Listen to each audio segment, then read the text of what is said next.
Hello. I live in Southeast Michigan, Zone 6. I like to share recipes, organic gardening methods, and preserving techniques with my viewers that love to cook and garden. So therefore, they get the most out of their harvest. This is Sally. She is my supervisor. You'll see her a lot in the background watching me to make sure I'm doing my job right.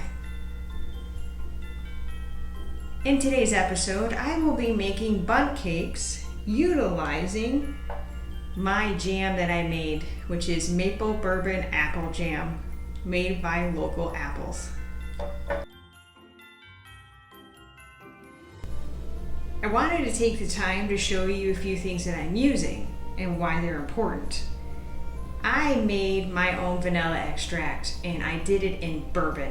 So I took vanilla beans, stripped them, and put them inside and soaked them from like 6 to 8 months, and I use that for my baking. It's delicious.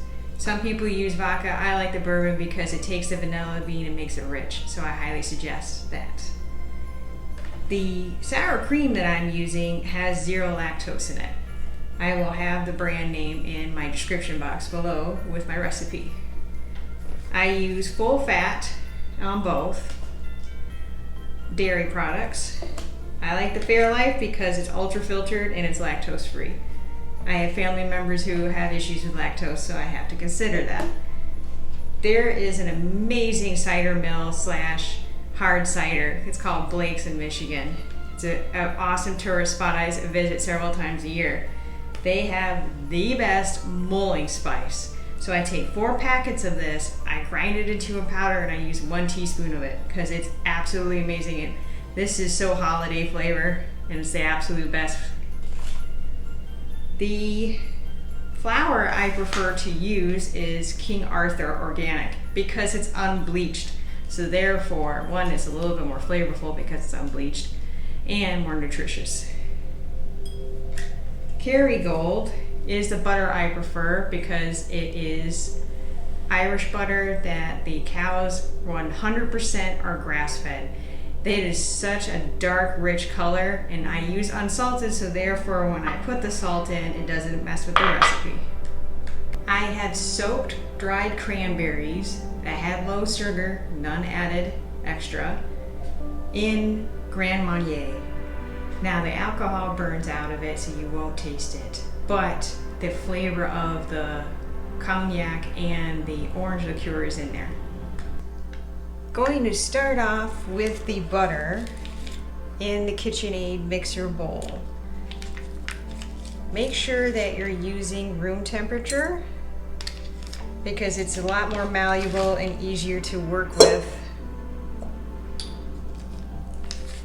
It'll consistently get into the sugar that way.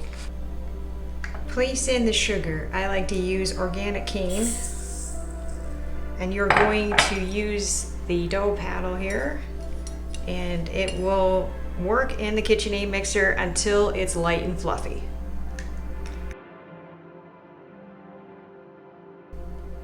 Make sure to use a baking joy.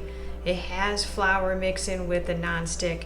This pan, I read the directions from the manufacturer, said it's safe to use on it, even though it's supposed to be like a nonstick type material. You very liberally spray and let it sit before you would fill it.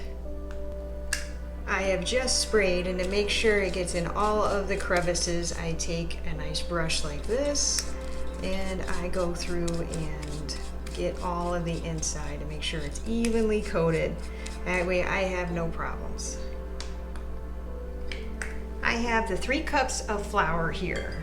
I'm going to add in the Mulling Spice, that's 1 teaspoon, the baking powder, and the Himalayan Salt. Whisk all of the ingredients together. That way it's evenly distributed through the flour and you get a much more consistent bake that way.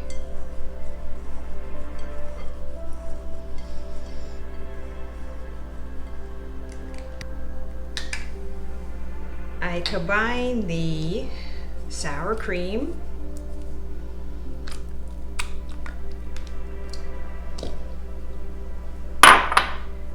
milk and the vanilla extract together, and I will whisk that. That vanilla extract sure smells amazing, man. Okay, so you just pat it down a little bit, that way you can get the whisk in there. And then you take this bowl and just let it work. You want it to be well combined. And you will set aside after you have whisked to use later on.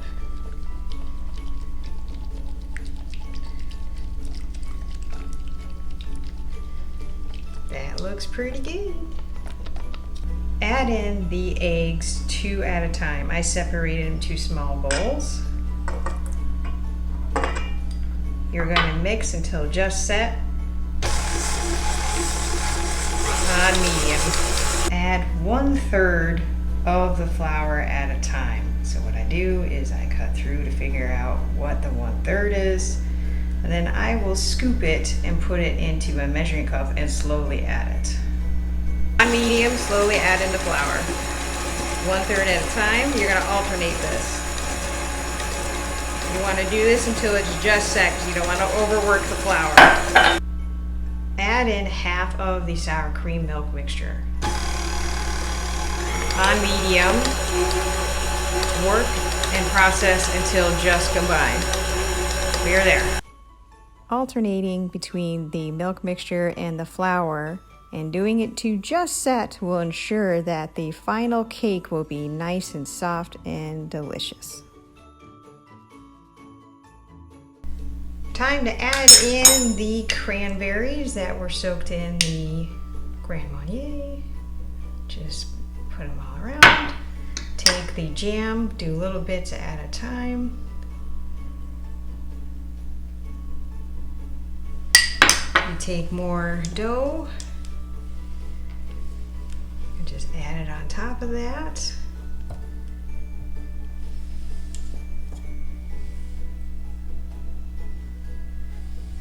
You want to do this lightly.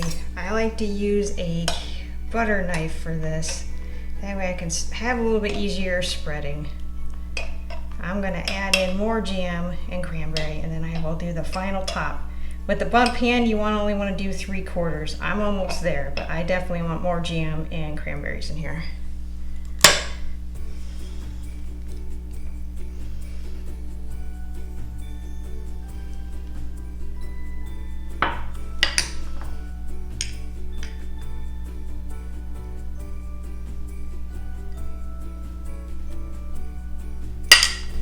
Take the knife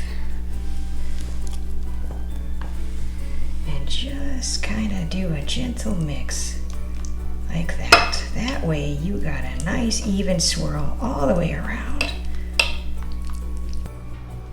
The pan is filled, so in order to get a proper shape and make sure it's in every crevice, you just gently tap the pan on a hard surface.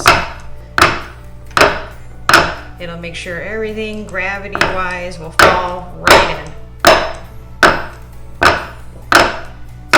We're gonna bake at 325 degrees Fahrenheit for 28 minutes.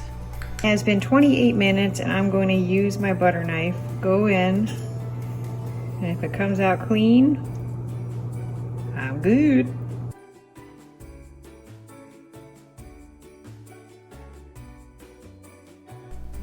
You can save these in the freezer for future use, and it's good up to 3 months.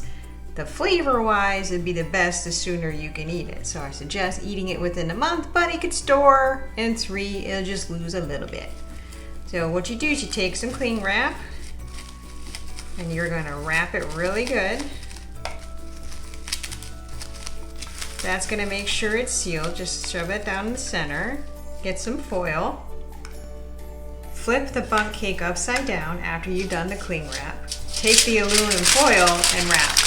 The aluminum foil will prevent condensation and moisture, which is the issue when it comes to cakes. You don't want it to get it in because it will make off flavors and other issues in the freezer.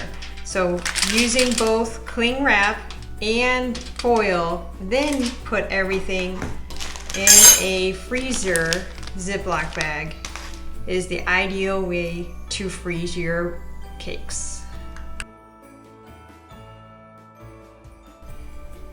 In the drop box, which is the description for YouTube, I have my recipe and the products that I've used. If you enjoyed today's episode, click that like button. So therefore, the algorithm will work in your favor. By subscribing to the channel, you will be notified of new content. Thank you very much for viewing today. Hope to see you soon.